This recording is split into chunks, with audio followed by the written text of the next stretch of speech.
Kald and welcome to Pandora. While many know that the original theatrical version of Avatar was missing several important scenes that were later added into the Blu-ray and DVD releases of the film, you may not know that there were scenes that were never even made into those versions at all. For all intents and purposes, these are truly deleted scenes that have never been added to the film, and for a long time were only available in the extended collector's edition of the film. Most were ideas from the original script that were never made it further, however some did make it to various stages of production. Today I'm going to break down those scenes and see what we can learn. I'll also be looking at whether any of these scenes are still relevant to the universe today. The first and most well known of these scenes is the Dream Hunt, or Anitaran, in Na'vi, a scene that did make it into production but never into any version of the film. I've talked about this before on one of my very first videos, but for those who don't know what I'm referring to, let me explain.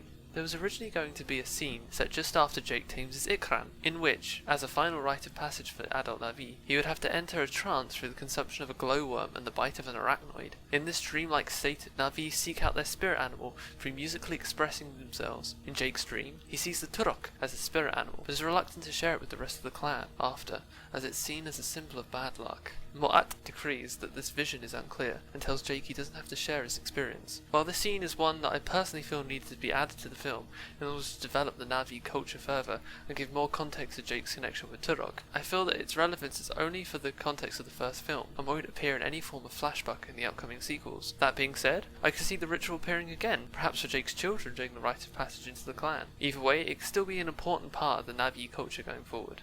The next scene is the Stingbat attack. This takes place near the start of the film and sees Jake nearly attacked by a Stingbat, a creature that only rarely appears in the final version of the film during Jake's first expedition on Pandora. During this scene, a Stingbat would have been near the fence around Hell's Gate, which Jake moves closer to look at. Upon seeing him, the Stingbat goes to attack the fence, but is quickly killed by Lyle Wainfleet. While the scene is only short, it helps to show off how deadly the environment of Pandora is early on in the film, and goes to show how Lyle cares little about the species that inhabits the moon. Plus, it gives the Stingbat more of a spotlight in the film, which it's sorely lacking. I don't believe this will be referenced in any further material, but it could be fun to see the scene remade for the new human characters in the sequel, just to emphasise how deadly Pandora still is. The next two scenes can really be linked together, as they both focus around the relationship between Jake, Neytiri, and Tuesday, the first being a hunt festival, in which Jake and Tuesday have a drinking contest and sees Tuesday nearly open up to Jake, who up until this point has been very closed off to him. Their bonding is interrupted, however, by Neytiri, who takes Jake away to dance with her, leaving a jealous Tuesday to watch on in anger. Not only does the scene help to develop the bond that Jake and Tuesday will eventually go on to form near the end of the film, but it also shows how much Tuesday still feels for Neytiri, which is never really conveyed that well in the final film.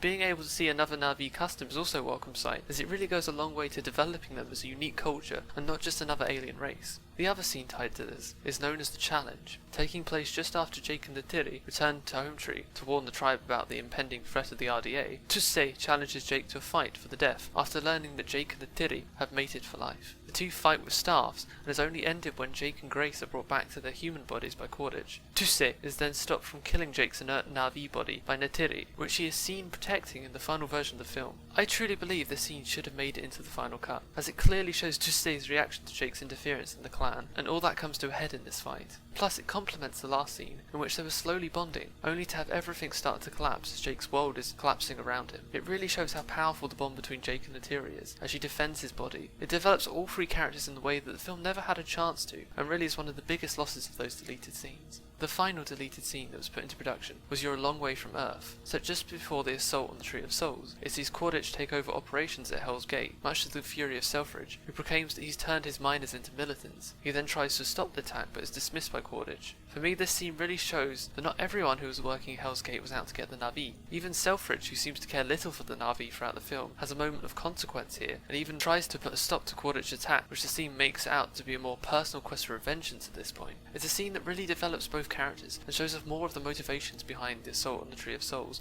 from the human perspective. It also raises the question as to whether or not Selfridge's bosses back on Earth would have approved of any of the methods used by Cortage throughout the film. This could be setting up the Cortage's return in sequels, as he might be more of a rogue element in the first four, if his goals don't align with that of the humans left on the planet during that time. The last scene, and one that plays an important role in setting up Avatar 2, would have taken place at the end of the film and shown Neytiri pregnant with Jake's child. We know from casting lists and what plot has been revealed about the second film that Jake and Neytiri go on to have several children over the next decade, which will be the focus of the next film. While the scene acts more of a teaser of things to come, it still would have made for an interesting post-credit scene in an age of films where that didn't really happen.